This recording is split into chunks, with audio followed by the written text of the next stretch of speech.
Hello friends. दोस्तों, आप सभी का फिर से मैं वेलकम करता हूं आपके अपने यूट्यूब चैनल फिजिक्स फ्लैश में। फ्रेंड्स, आज का जो हमारा टॉपिक है फ्री फॉल एक्सेलरेशन, ये आप समझ लीजिए लास्ट टॉपिक होने वाला है। इस टॉपिक को समझने के बाद आपको न्यूमेरिकल करने में कोई भी प्रॉब्लम नहीं होगी। जितने भी कंसेप्ट हैं हमने chapter 2 motion in a straight line जो एनसीईआरटी के सिलेबस के अकॉर्डिंग है, उस सब टॉपिक को हम कवर कर चुके हैं। फ्री फॉल एक्सेलरेशन को समझने के बाद आप इसके न्यूमेरिकल लगाने लगेंगे, ये 100% गारंटी है। पर दोस्तों, मेरा कहना यह है कि फ्री फॉल एक्सेलरेशन होता क्या है। अगर हम बहुत ही बेसिक से स्टार्ट करेंगे तो हमारी जो कंसेप्चुअल क्लैरिटी है वो बहुत अच्छी रहेगी। तो हम ये देखेंगे कि नंबर वन, ये जो फ्री फॉल एक्सेलरेशन है, इसको कांस्टेंट एक्सेलरेशन का ही एक केस माना जाता है। ये जो कांस्टेंट एक्सेलरेशन है उसी का एक केस है। तो क्यों ऐसा है हम ये देखेंगे। दूसरी बात, इसको फ्री फॉल एक्सेलरेशन बोला ही क्यों जाता है ये भी हम समझ लेंगे। उसके बाद फ्री फॉल एक्सेलरेशन में कौन सी इंपॉर्टेंट कंडीशन है जो हमें ध्यान में रखना होगा, और उसके बाद हम इसके छोटी छोटी जो पॉइंट्स है उनको कवर कर लेंगे। एक बार ये पॉइंट्स को कवर कर लेंगे, आप देखेंगे आप इनके न्यूमेरिकल लगाने में कैपेबल हो जाएंगे। जब अपन इस टॉपिक को पढ़ने जाएं, आप और मैं जब इन टॉपिक्स को पढ़ेंगे तो आप देखिएगा कि हम किस तरीके से कुछ पॉइंट को नोट कर रहे हैं। इन पॉइंट्स को नोट करने से दोस्तों आपको डेरिवेशन कभी याद करने की जरूरत नहीं पड़ेगी, और इसी यही आपका एक तरीके से अप्रोच होना चाहिए बाकी टॉपिक्स को पढ़ने के लिए। एक बार आपने इन पॉइंट्स को कर लिया, डेरिवेशन आपको अपने आप याद हो जाएगा, है ना। तो कुछ भी याद करने की जरूरत नहीं है, सिंपल लॉजिक से हम, है ना, इस डेरिवेशन, कोई भी डेरिवेशन है उसको कर लेंगे।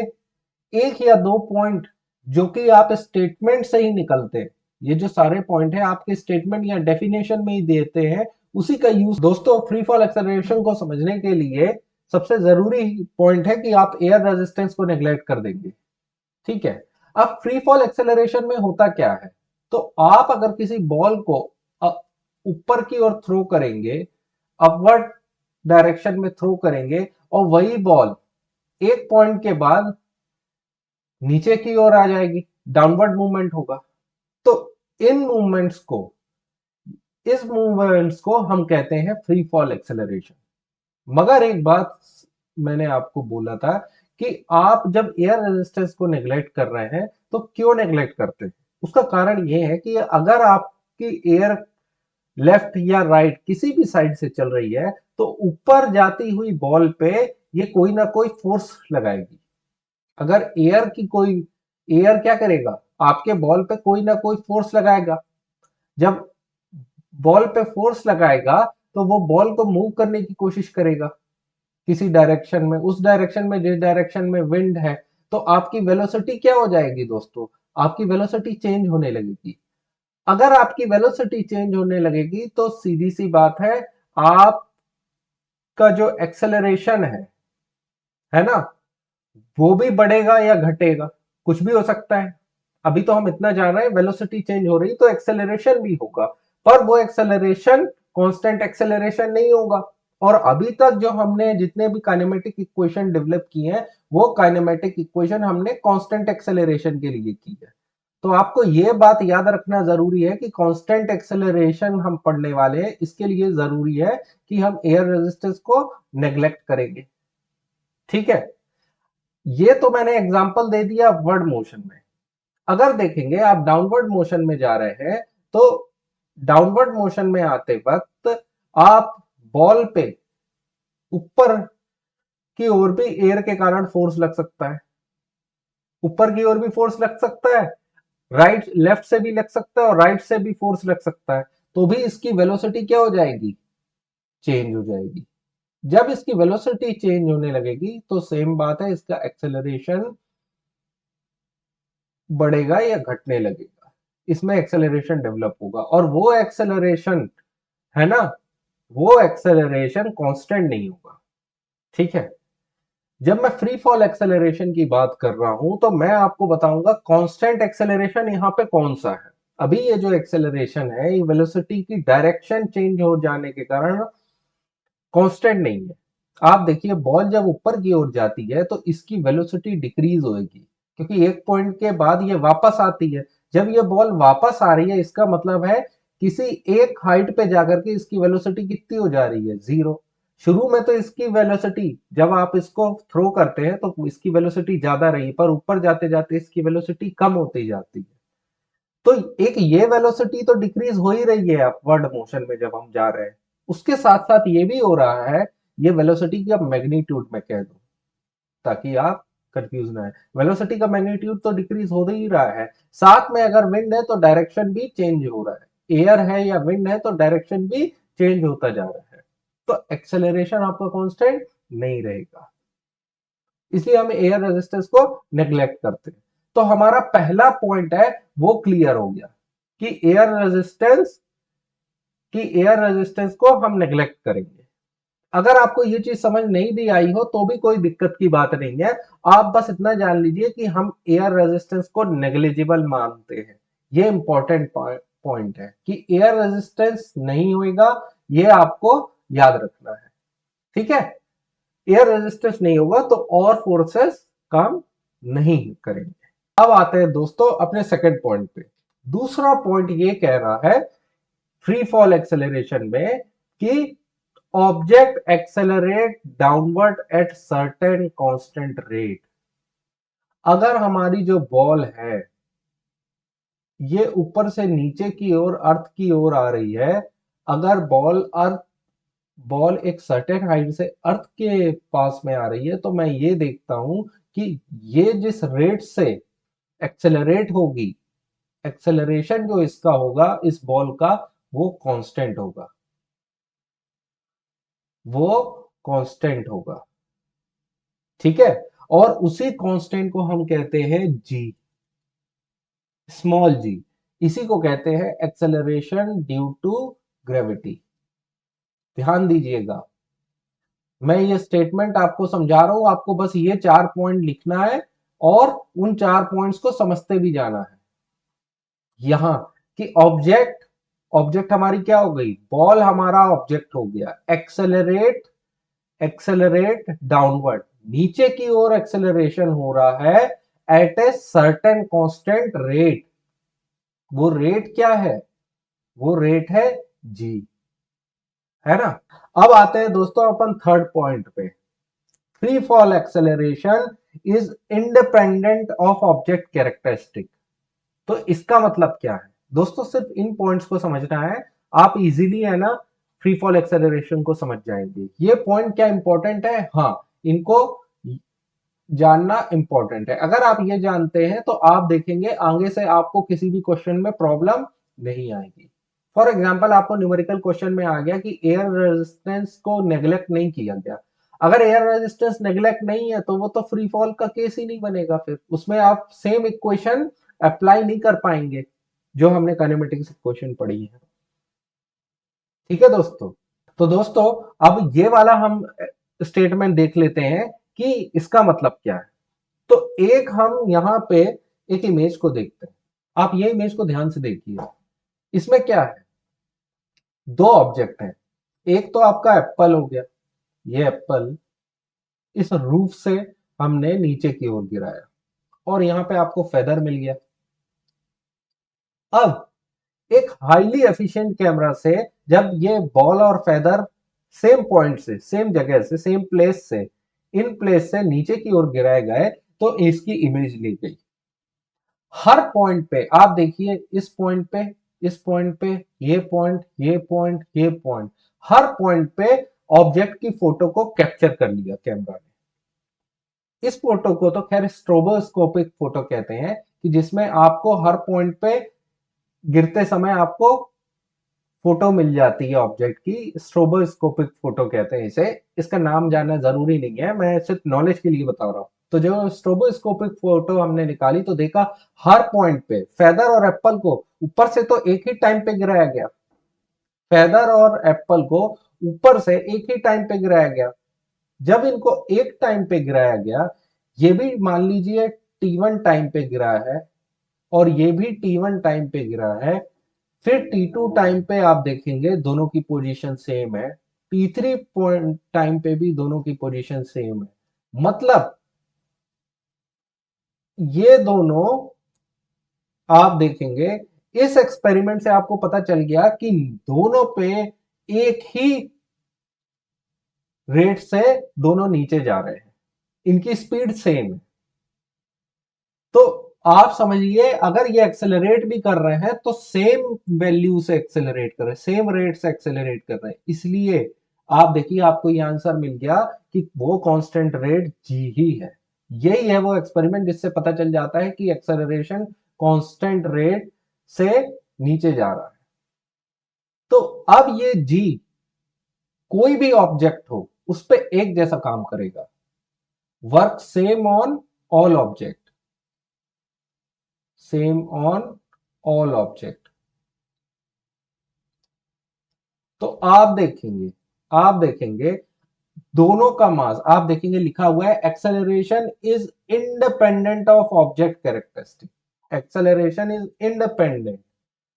तो ये जो जी है ये किस पर डिपेंड नहीं कर रहा, ये मास पे डिपेंड नहीं कर रहा, बॉडी की मास पे ये डिपेंड नहीं कर रहा है। एप्पल का मास ज्यादा होगा, आप देखिए पहली चीज को हम देखते रहे हैं, एप्पल का मास आपका ज्यादा होगा फेदर से, तो भी दोनों साथ में गिर रहे हैं। एप्पल की डेंसिटी भी ज्यादा है फेदर से, तो भी गिर रहे हैं। शेप दोनों का अलग अलग है, दोनों का शेप भी डिफरेंट है, तो भी दोनों साथ साथ गिर रहे हैं। तो जी जी हर ऑब्जेक्ट पे एक जैसा लगेगा। ठीक है, तो दोस्तों ये हो गया आपका थर्ड पॉइंट कि जी की वैल्यू हर ऑब्जेक्ट पे एक जैसा लगेगा। वो डिपेंड नहीं करेगा वो कितना भारी है, कितना हल्का है, उसकी डेंसिटी कितनी है या उसका शेप कैसा है। तो दोस्तों ये 3 पॉइंट के बाद, तो दोस्तों फोर्थ पॉइंट हमारा ये है कि जो जी है वो अर्थ के अलग अलग पोजीशन पे स्लाइटली वेरी कर रहा है। पोल पे आप जी की वैल्यू थोड़ी अलग हो जाएगी और इक्वेटर पे जी की वैल्यू थोड़ी अलग हो जाएगी। आप देखेंगे इक्वेटर पे जो जी की वैल्यू है इस मिड लैटिट्यूड पे इसकी आपकी वैल्यू आएगी नियर इक्वल टू 9.8 मीटर पर सेकेंड स्क्वायर। ये है आपकी रियल वैल्यू। पर न्यूमेरिकल में कैलकुलेशन के लिए हम लोग 10 मीटर पर सेकेंड स्क्वायर ले लेते हैं। तो 10 मीटर पर सेकेंड स्क्वायर ये आपको कैलकुलेशन को इजी बनाने के लिए है। जब कैलकुलेशन आपका इजी हो जाए, इसी कारण हम 9.8 की जगह कई बार 10 ले लेते हैं। अगर न्यूमेरिकल में यह दिया हुआ है कि आप जी की वैल्यू 9.8 लीजिए तो फिर आपको यही लेना चाहिए। अगर आप कैलकुलेशन की को इजी बनाने 10 ले रहे हैं तो ठीक है, अनलेस स्पेसिफाइड आप 10 भी ले सकते हैं, आंसर में बहुत ज्यादा चेंज नहीं आएगा। पर फिर भी 9.8 करेंगे तो आंसर एक्यूरेट आएगा। ठीक है, तो इन दोनों की वैल्यू लेने में आप घबराइएगा नहीं। अब हम देख लेते हैं दोस्तों कि फ्री फॉल एक्सेलरेशन की इक्वेशन क्या होती है, उसका मैथमेटिकल रिप्रेजेंटेशन क्या है, वेलोसिटी कैसे वेरी करेगी अपवर्ड मोशन और डाउनवर्ड मोशन में, और किस तरीके से हम जो कंसेप्ट अभी ये जो स्टेटमेंट हमने डिस्कस किया है वो किस तरीके से हम क्वेश्चन में अप्लाई कर सकते हैं। तो दोस्तों आप देखिए एक ये हमारा बास्केटबॉल है, जब मैं अर्थ से इसको अपवर्ड मोशन ऊपर की ओर फेंकूंगा तो ये एक पॉइंट पे जाकर के, मान लीजिए, तो अपवर्ड मोशन की तरफ फेंकूंगा तो एक पॉइंट पे ये जाकर के पॉइंट पे इसकी वेलोसिटी ये क्या हो जाएगा, रुक जाएगा थोड़ी देर के लिए, बहुत ही कम। यहां पे तो आपको ज्यादा सेकंड के लिए दिख रहा है, समझाने के लिए मैंने बताया है, ये सेकंड के कुछ हिस्से के लिए, कुछ सेकंड से भी कम टाइम के लिए ये ऊपर जाकर के रुक जाएगा। क्यों? क्योंकि जब मैंने नीचे से ऊपर की ओर फेंका, इस पॉइंट से, यहां के पॉइंट से पॉइंट ए से ऊपर की ओर फेंका, तो जब इसको ऊपर की ओर थ्रो किया गया था, तो इसकी वेलोसिटी जो वी नॉट थी वो सबसे ज्यादा थी, क्योंकि यहां पे फोर्स सबसे ज्यादा लगाया था। तो अभी हम जो अपवर्ड मोशन की बात कर रहे हैं, इस अपवर्ड मोशन में जब ऊपर की ओर बॉडी को थ्रो किया गया तो वेलोसिटी क्या थी? इनिशियल वेलोसिटी मैक्सिमम वेलोसिटी थी। और जैसे जैसे मैं ऊपर जा रहा हूं, जैसे जैसे मैं ऊपर जा रहा हूं, तो मैं देखता हूं, जा तो मैं ऊपर रहा हूं, पर जो मुझे जी लग रहा है, फोर्स लग रहा है ग्रेविटी का, वो नीचे की तरफ लग रहा है। तो आपका जो जी है, हमने डिस्कस कर लिया, वो तो नीचे की ओर ही लगेगा। तो इसके कारण इसकी ऊपर जब जा रहा है तो इसकी वेलोसिटी क्या होती जा रही है? कम होती जा रही है। इसकी वेलोसिटी क्या होती है? डिक्रीज होती जा रही है। वेलोसिटी का जो मैग्नीट्यूड है, स्ट्रेंथ है, वो डिक्रीज हो रहा है। वेलोसिटी का मैग्नीट्यूड डिक्रीज होएगा। ठीक है, डिक्रीज होगा। Number 1 point. पर जो वेलोसिटी की डायरेक्शन है वो कहाँ है? ऊपर। वेलोसिटी एक वेक्टर क्वांटिटी है, तो इसकी अगर मैं डायरेक्शन दे रहा हूं तो इसकी वेलोसिटी का जो वेक्टर है वो ऊपर की तरफ है। वेलोसिटी का वेक्टर ऊपर की तरफ है, पर जी नीचे की तरफ है, पर जी डाउनवर्ड डायरेक्शन में है ना? तो आप देखिए, इस पॉइंट पे जाकर के, बी पॉइंट पे जाकर के इसकी वेलोसिटी कितनी हो जा रही है? 0। तो अगर मैं इसको वी फाइनल भी कह दूं, तो वी एफ से डिनोट कर दूं, तो इसकी वेलोसिटी कितनी हो जा रही है? 0। तो इनिशियली इसकी वेलोसिटी कितनी थी? इनिशियली वी आई से रिप्रेजेंट कर देता हूं, इनिशियल वेलोसिटी इसकी थी वी नॉट। वेलोसिटी था वी नॉट। और फाइनल वेलोसिटी आपका कितना हो गया? फाइनल वेलोसिटी आपका कितना हो गया? 0, है ना? फाइनल वेलोसिटी हो गया आपका 0। सेम अब आप यहां देखिए, अब ये बॉल ऊपर तो चली गई, अब ये ऊपर से नीचे गिरेगी। ठीक है, जब ऊपर से ये नीचे गिर रही है तो एक सेकंड के लिए बॉल तो दोस्तों यहीं से नीचे आ जाएगी, हो सकता है थोड़ा एकदम पास से आए, पर ये जो मैंने आपको समझाने के लिए मैंने दिखाया कि बॉल जब नीचे आएगी तो थोड़ा यहाँ पे गैप दे दिया है। बॉल यहाँ से भी नीचे आ सकती है, यहाँ से भी, किस तरीके से थ्रो किया गया है उस पर डिपेंड कर रहा है। तो आप देखिए, सेम हाइट से जब ये नीचे आ रही है, ठीक है, जब ये नीचे आ रही है तो हाइट तो सेम है, एच सेम है दोनों केसेस में, एच सेम है। जिस हाइट से गई उसी हाइट से वापस आ रहा है, तो डिस्प्लेसमेंट तो एक जैसा है। अब देखिए कि इस पॉइंट पे जब ये गिरना चालू हुई थी तो इनिशियली जब मैं, ये तो अपवर्ड मोशन के लिए जब मैं ए टू बी जा रहा था, तो आपके ये वाली चीजें हो रही थी। अब बॉडी क्या हो रही है? मेरा जो बॉल है, बास्केटबॉल है, वो नीचे की तरफ आ रहा है, सी टू डी आ रहा है। तो ऊपर में सबसे पहले इनिशियली, इनिशियली क्या हो रहा है? मेरी वेलोसिटी, मेरे बॉल की कोई वेलोसिटी है ही नहीं। इनिशियल वेलोसिटी कितना हो रहा है? 0 हो रहा है।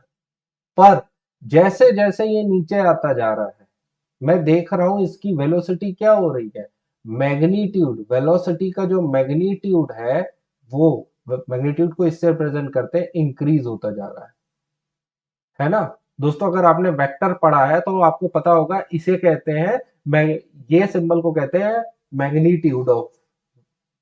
ठीक है, ये सिंबल होता है मैग्नीट्यूड ऑफ वेक्टर, क्योंकि वेलोसिटी एक वेक्टर क्वांटिटी है, इस तरीके से मैग्नीट्यूड है। और चाहे तो आप v लिख सकते हैं। तो v की स्ट्रेंथ तो इंक्रीज हो रही है, वैल्यू इंक्रीज हो रही है, मैग्नीट्यूड इंक्रीज हो रहा है, पर जो वेलोसिटी की डायरेक्शन है वो क्या है? नीचे की ओर है। वेलोसिटी की डायरेक्शन नीचे की ओर है। और क्या है? जी भी, एक्सेलरेशन ड्यू टू ग्रेविटी भी कहां लग रहा है? नीचे की ओर लग रहा है। तो जी का भी डायरेक्शन क्या है? नीचे की ओर है। अब आप देखेंगे इस पॉइंट पे जैसे जैसे अगर नीचे आ रही वेलोसिटी इंक्रीज हो रही है, तो सीधी सी बात है, अर्थ के पास, नियर अर्थ, इसकी वेलोसिटी क्या हो जाएगी? मैक्सिमम हो जाएगी। तो यहां पे आप समझ लीजिए, वी एफ नियर अर्थ, वी एफ यहां हो गया, तो वी एफ क्या हो जाएगा? वेलोसिटी नियर अर्थ क्या हो जाएगी? मैक्सिमम हो जाएगा। क्या आप इन सब पॉइंट्स को समझ पा रहे हैं? क्या इसमें कोई दिक्कत है? नहीं। हम देखते हैं कि जब ऊपर की ओर फेंका जा रहा है तो नीचे अपवर्ड मोशन था, तो नीचे में वेलोसिटी सबसे ज्यादा थी। ऊपर जाकर के क्योंकि ये वापस आने लगेगा तो ऊपर जाते समय इसकी वेलोसिटी डिक्रीज हो रही है। उस पॉइंट पे हमें ये दूसरी चीज ये देखनी है कि वेलोसिटी का डायरेक्शन क्या है ना। इंपॉर्टेंट चीज है वेलोसिटी का डायरेक्शन देखना। तो v ऊपर की तरफ है, v तो इंक्रीज, v का डायरेक्शन ऊपर है, g का डायरेक्शन नीचे है। अब फाइन इस पॉइंट पे जाके इसकी वेलोसिटी जीरो हो गई। जब डाउनवर्ड डायरेक्शन है तो ऊपर से जब नीचे गिरेगा तो इनिशियली तो इसकी वेलोसिटी जीरो थी, पर जैसे ही नीचे ये आता जाएगा इसकी वेलोसिटी की स्ट्रेंथ क्या हो गया, इंक्रीज होता गया, और इस पॉइंट पे आके इसकी वेलोसिटी मैक्सिमम हो रही है। पर आप देखेंगे अगर मैं डायरेक्शन देखूं तो वेलोसिटी v वेक्टर भी नीचे जा रहा है और एक्सेलरेशन ड्यू टू ग्रेविटी का भी डायरेक्शन नीचे की ओर है। इसको भी आप कर लीजिए क्योंकि डायरेक्शन इंपॉर्टेंट है ना। ये दोनों चीज इसलिए ध्यान में रखिए क्योंकि न्यूमेरिकल करते वक्त हमें जब साइन पुट करना पड़ेगा तो उसमें ये बहुत इंपॉर्टेंट हुए। ठीक है, तो अब हम ये दो चीज समझ गए। तीसरी चीज हमें क्या समझनी है, साइन कन्वेंशन। ठीक है, तीसरी चीज हमें क्या समझनी है, साइन कन्वेंशन। तो साइन कन्वेंशन समझने के लिए आप ये देख लीजिए कि अब हमारा मोशन किस डायरेक्शन में हो रहा है ना। साइन कन्वेंशन समझने के लिए सबसे पहले तो ये जान लीजिए कि हमारा मोशन किस डायरेक्शन में है। तो मोशन हमारा है वाई एक्सिस के डायरेक्शन में। मोशन किस डायरेक्शन में है, वाई एक्सिस के डायरेक्शन में। तो जब बॉडी या ऑब्जेक्ट ऊपर की तरफ जा रहा होता है तो हम किसी भी वैल्यू को क्या लेंगे, पॉजिटिव लेंगे। और जब कोई भी पैरामीटर नीचे की डायरेक्शन में जाएगा वाई एक्सिस में तो हम उसको नेगेटिव ले लेंगे, है ना। तो आप देखिए पहले एक्सेलरेशन ड्यू टू ग्रेविटी की अगर हम बात करें, जी, जब हम जी की बात करते हैं तो जी जो है वो अपवर्ड हो चाहे डाउनवर्ड मोशन हो, दोनों केसेस में जी नीचे की तरफ था। यहां देखिए और यहां देखिए जी की वैल्यू क्या हो रही थी, नीचे की तरफ है, तो जी हमेशा क्या हो जाएगा, नेगेटिव। तो ये क्या है, एक्सेलरेशन ही तो है। तो ए हमेशा आपका क्या हो जाएगा, ए की वैल्यू हमेशा आप लोगे माइनस ऑफ जी। ए की वैल्यू आप कितना लोगे, minus of g. Negative sign क्या बता रहा है, ये नेगेटिव साइन आपका बता रहा है कि एक आपका जो डायरेक्शन है एक्सेलरेशन ड्यू टू ग्रेविटी का, ये नेगेटिव साइन बता रहा है। अब आप जब वैल्यू पुट कर रहे हैं न्यूमेरिकल में तो आपको कैसे पता लगेगा, आप ये एरो से तो दिखाओगे नहीं कि डायरेक्शन ऊपर है या नीचे है। तो नेगेटिव साइन बता रहा है कि जी का डायरेक्शन क्या है, डाउनवर्ड। जी का डायरेक्शन क्या है आपका, डाउनवर्ड। आप बस इतना जान लो, ये आप जान गए बस, अब काफी है। तो ये मोस्ट इंपॉर्टेंट थिंग था कि एक्सेलरेशन की वैल्यू क्या हो रही है, माइनस ऑफ जी। और जी की वैल्यू और जी की वैल्यू हमेशा, तो एक्सेलरेशन हमेशा क्या होगा, माइनस ऑफ जी होगा। और जी की वैल्यू आप कितनी रखोगे, 9.8। आप कभी भी जी की वैल्यू माइनस ऑफ 9.8 मत रख लेना, नहीं, आपने माइनस तो ऑलरेडी लगा दिया है, आप फिर से माइनस लगाओगे तो ये गलत हो जाएगा। आप जी की वैल्यू कितनी लोगे, तो ए की वैल्यू आप कितनी पुट कर रहे हो हर जगह पे, ए की वैल्यू आप हर जगह पुट करोगे माइनस ऑफ 9.8। ठीक है, ए की वैल्यू आप हमेशा कितनी पुट करोगे, माइनस ऑफ 9.8। तो दोस्तों ये सारी चीजें डिस्कस करना बहुत ही इंपॉर्टेंट हो गया था। ठीक है, ये है फ्री फॉल एक्सेलरेशन। तो अगर ऊपर से नीचे कोई अगर अब हमारी काइनेमेटिक्स इक्वेशन हमको वापस से लिखना हो तो हम कैसे लिखेंगे। तो दोस्तों आप देखेंगे अगर ऊपर से नीचे की ओर हमारी बॉडी कोई गिर रही है या नीचे से ऊपर की ओर जा रही है तो जो आपके पहले काइनेमेटिक्स इक्वेशन हमने डिराइव किए थे उसको कैसे लिखेंगे एक बार देख लेते हैं, है ना। आप उसको कैसे देखते हैं ये चीजें हम लिख लेते हैं, है ना। तो आप देखिए ए की वैल्यू आपको हर जगह क्या लिखना है, माइनस ऑफ जी। तो आप देखिए आपकी ये इक्वेशन 1, 2 और 3 इक्वेशन क्या बन जा रही है, v is equal to v naught minus g t, हाँ, और x equal to v naught t minus half g t square, है ना। और v स्क्वायर क्या हो गया, v square not minus 2g। तो आप देखिए आपकी काइनेमेटिक्स इक्वेशन आपके सामने है। हर जगह बस क्या हो रहा है, एक ही जगह आपको माइनस ऑफ जी रख लेना है, जी की वैल्यू आपको पता है और आपको जी की वैल्यू पुट कर देना है। तो क्यों ऐसा हम कर रहे हैं, आपको सबसे इंपॉर्टेंट है वो तीनों चारों पॉइंट जो मैंने नोट करवाए हैं, और ये कंक्लूजन आप अपनी कॉपी में लिख लीजिए। बस इसके अलावा आपको फ्री फॉल एक्सेलरेशन में कुछ चीज पढ़ने की जरूरत नहीं है। और नेक्स्ट वीडियो में हम देख लेते हैं कि कैसे हम क्वेश्चंस को, इन जितना भी कंसेप्ट हमने पढ़ा है उसको क्वेश्चन में कैसे अप्लाई करने वाले हैं। ठीक है दोस्तों, तो प्लीज इसको अच्छे से समझिए, अपनी कॉपी में रिवाइज कीजिए।